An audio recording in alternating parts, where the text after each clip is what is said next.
Hello दोस्तों, good morning. मैं सदा अफसर संस्कृत क्लासेज में आपका बहुत बहुत स्वागत करता हूं। आइए तो फाइनली हम लोग पूरे बुक को ख़त्म कर चुके हैं। बुक का आपके संस्कृत का क्लास 10 का जो बुक है, बुक का टोटल चैप्टर 14 पार्ट तक है। 14 पार्ट तक कंप्लीट ख़त्म हो चुका है। उसका ऑब्जेक्टिव क्वेश्चन भी मैंने बता दिया है। सब प्रत्येक चैप्टर का अलग से मैंने ऑब्जेक्टिव क्वेश्चन भी बताया है। और फाइनली मैं इससे पहले कुछ व्याकरण खंड में भी मैंने पढ़ाया था, जैसे कि पांचों लकार पर रूप कैसे चलाना है ना। इसके अलावे पांचों लकार पर अनुवाद कैसे बनाना है, बालक शब्द रूप पर अनुवाद कैसे बनाना है, बालक शब्द रूप कैसे चलाना है, इन सब को मैंने व्याकरण खंड में पहले बता दिया था। और आज हम लोग स्टार्ट कर रहे हैं लता शब्द से। लता शब्द से आज हम लोग पढ़ेंगे। तो रूप कैसे चलाया जाएगा, इसमें अनुवाद कैसे बनाया जाएगा, ये हम लोग सीखेंगे। और इसके लिए जरूरी है पांचों लकार कंप्लीट होना, जो मैं शुरू में पढ़ाया हूँ। तो जो लोग मेरी वीडियो नहीं देखे होंगे, आप लोग जाकर के पांचों लकार कंप्लीट कर लीजिएगा। देखिए, लाइन से पढ़िएगा ना तो अनुवाद पूरा एकदम 100% समझ में आएगा। और इधर उधर अनुवाद का वीडियो पढ़िएगा तो आपको उतना समझ में नहीं आ पाएगा। और लाइन से समझिएगा। नियम जो है, नियम को मेन समझ लेना है अनुवाद बनाने के लिए।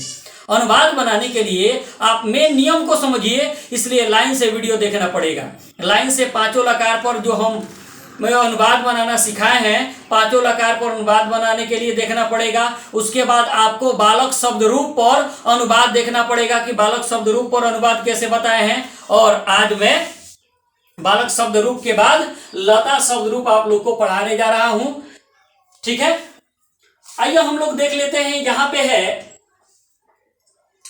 आकारांत स्त्रीलिंग लता शब्द। देखिए, इस शब्द में बहुत बड़ा बात छुपा है, बहुत बड़ा राज छुपा है। आकारांत मतलब जिस नाम के अंत में आ जाए, मतलब कि आकार आ जाए, उसको आकारांत कहते हैं। और स्त्रीलिंग का नाम होना चाहिए, तब उसका रूप लता के समान चलेगा। तो पहले लता शब्द रूप के बारे में देख लेते हैं हम लोग। लता शब्द रूप चलाकर देख लेते हैं। देखिए, लता शब्द रूप में चलता है लता।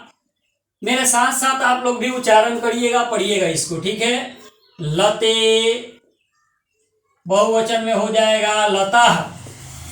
देखिए, ये जो लाइन मैं खींच रहा हूं ये सीधा होने के लिए, नहीं तो ऊपर नीचे हो जाता है। ठीक है, लता, लते, लता। द्वितीय में है लताम, लते, लता। तृतीय में है लतया,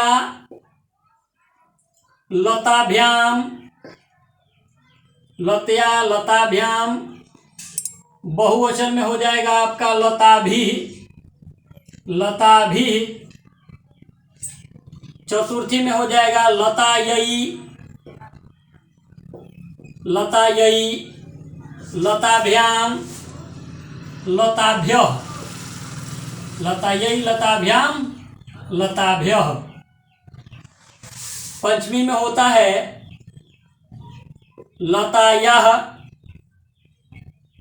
लताभ्याम, लताभ्यः।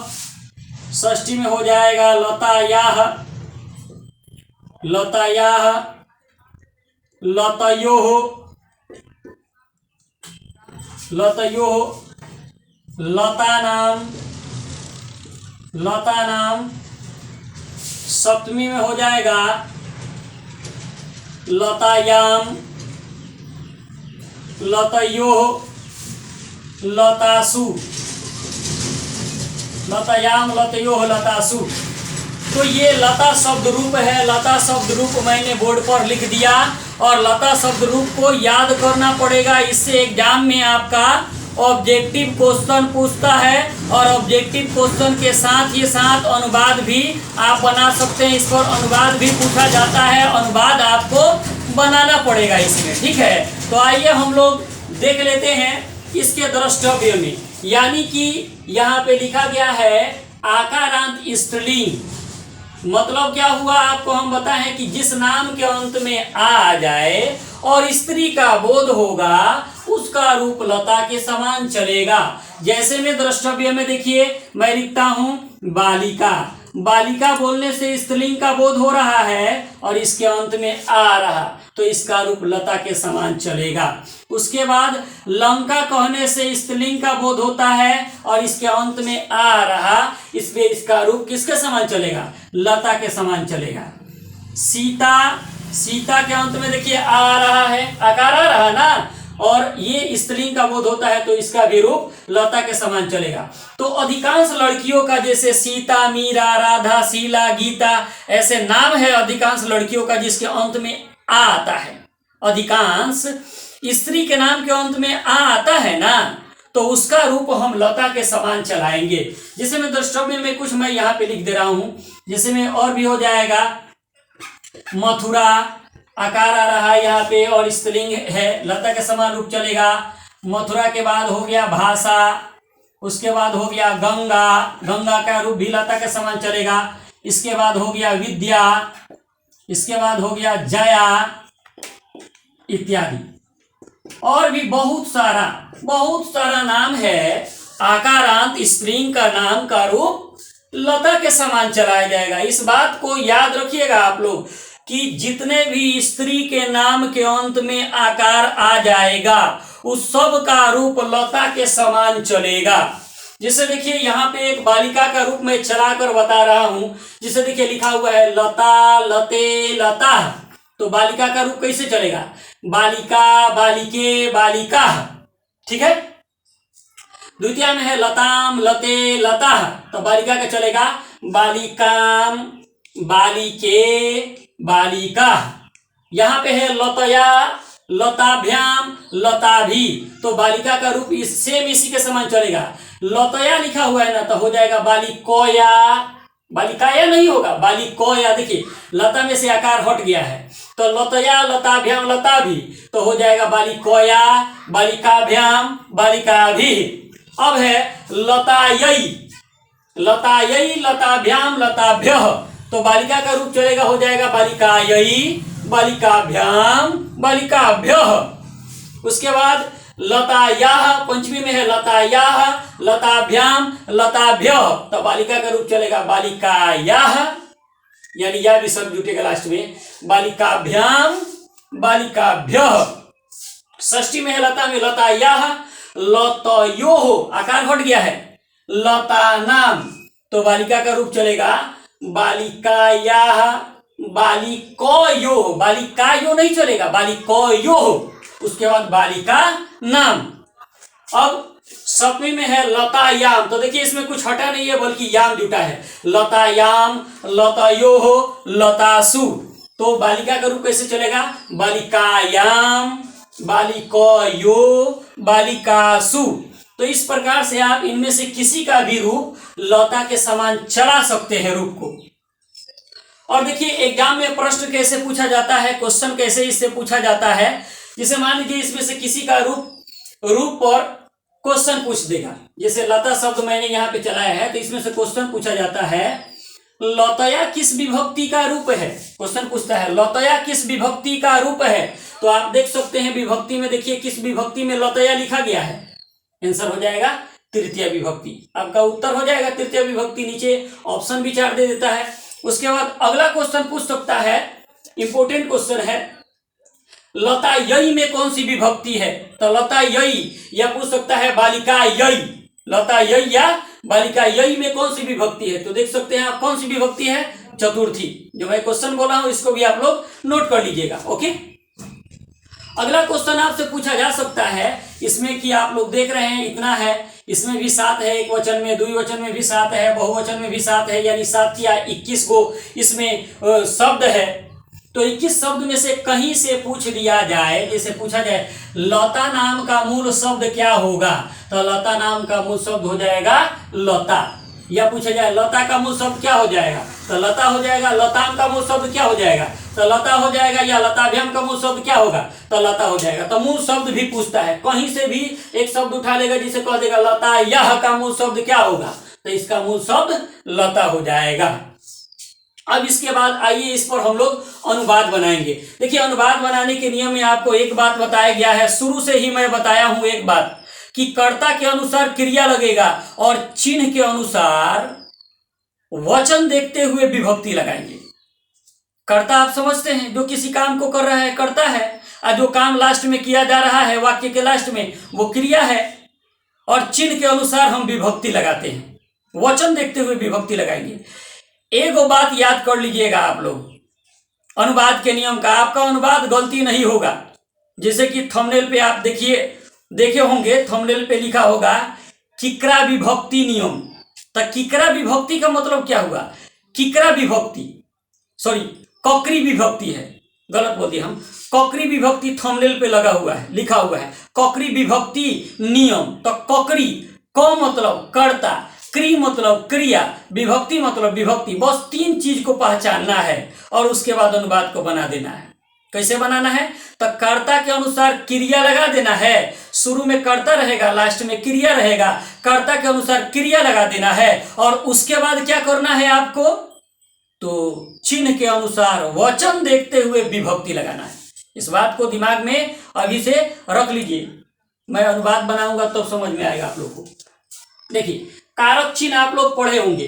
प्रथमा का कारक चिन्ह ने होता है, द्वितीय का कारक चिन्ह को होता है, तृतीय का कारक चिन्ह से चाहे के द्वारा होता है, चतुर्थी का कारक चिन्ह को चाहे के लिए होता है, पंचमी का कारक चिन्ह से होता है लेकिन जुदाई के अर्थ में होता है, षष्ठी का कारक चिन्ह होता है काके की होता है, और सप्तमी का कारक चिन्ह होता है में पर।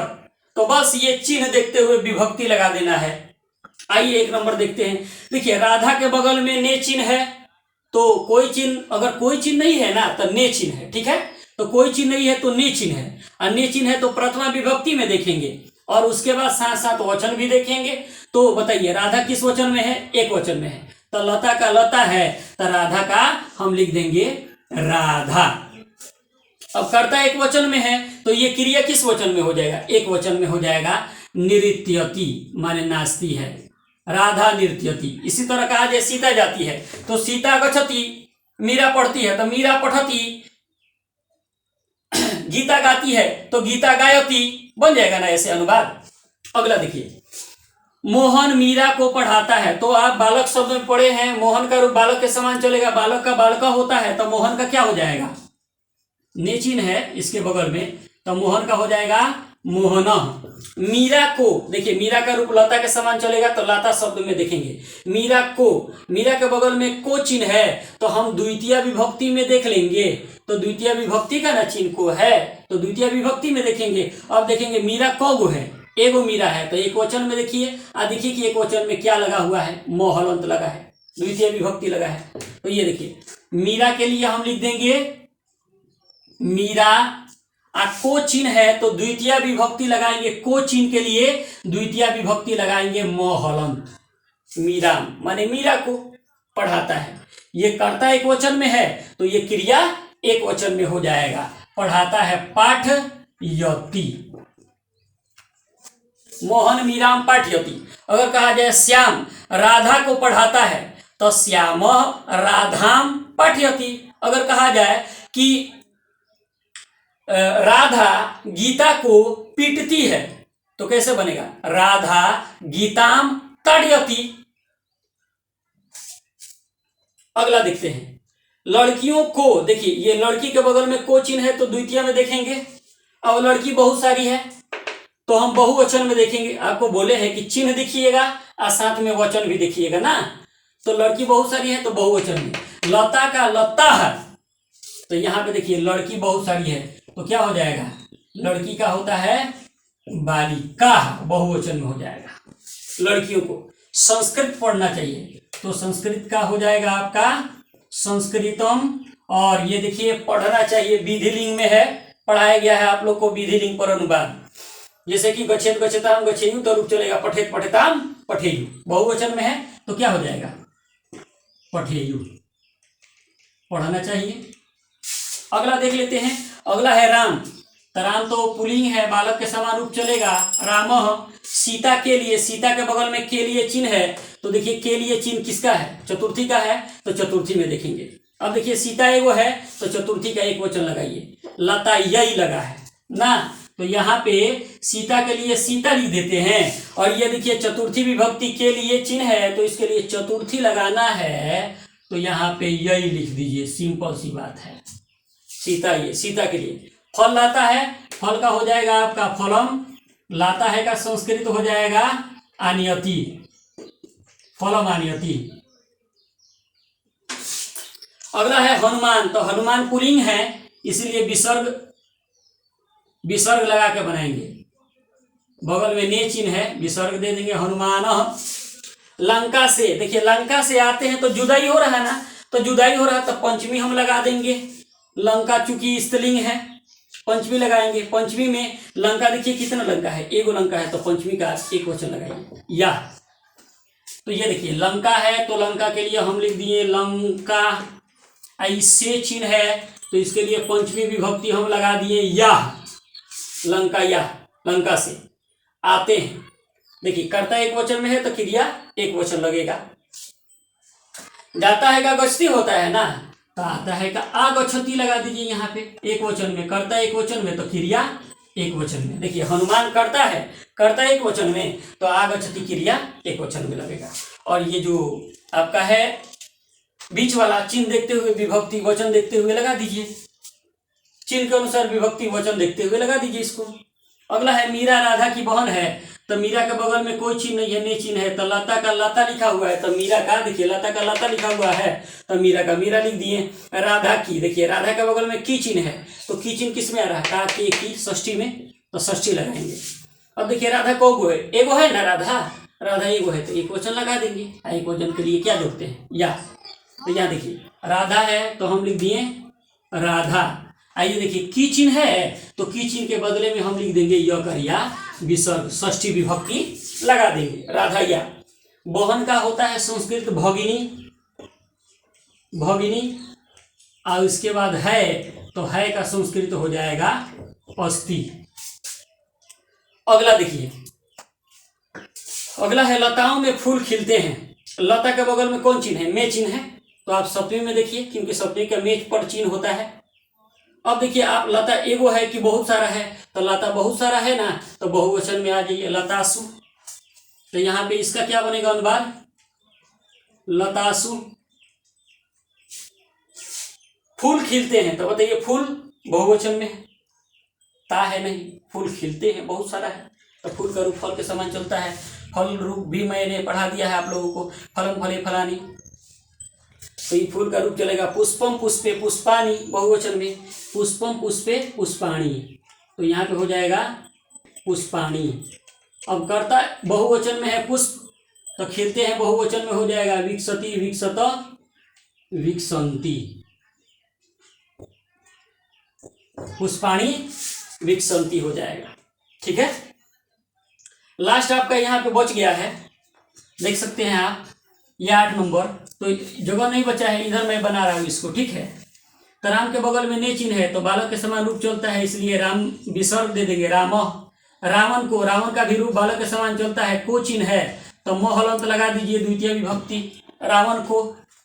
लंका में, लंका के बगल में चिन्ह है, तो सप्तमी लगाएंगे, और लंका एगो है तो एक वचन लगाएंगे। देखिए एक वचन में क्या लगा है, याम, तो ये देखिए लंका है तो हम लंका लिख दिए, एगो लंका है सप्तमी लगाना है, तो लता याम है तो लंका याम लिख दिए।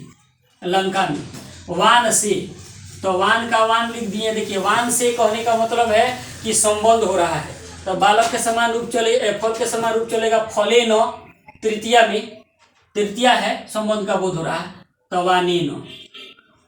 मारा, मारा का संस्कृत हो जाएगा अहन, वाने न अहन, यह आपका बन गया। तो अनुवाद बनाने के लिए जानते हैं जड़ मजबूत होना चाहिए। पांचों लकार, पहले पांचों लकार को समझ लीजिए, मैंने वीडियो बनाया है, आप लोग पांचों लकार को समझिए, बालक शब्द को समझिए, लाइन से पढ़िएगा ना तो बहुत अच्छा से समझ में आएगा। और लाइन से नहीं पढ़िएगा किसी भी चीज़ को तो कौन समझ में आता है, या नहीं भी समझ में आता है ना। तो ये आज लता शब्द हो गया। अगर मेरी वीडियो आप लोग को समझ में आई हो तो लाइक, शेयर, कमेंट और मेरे चैनल को सब्सक्राइब जरूर कीजिएगा। धन्यवाद।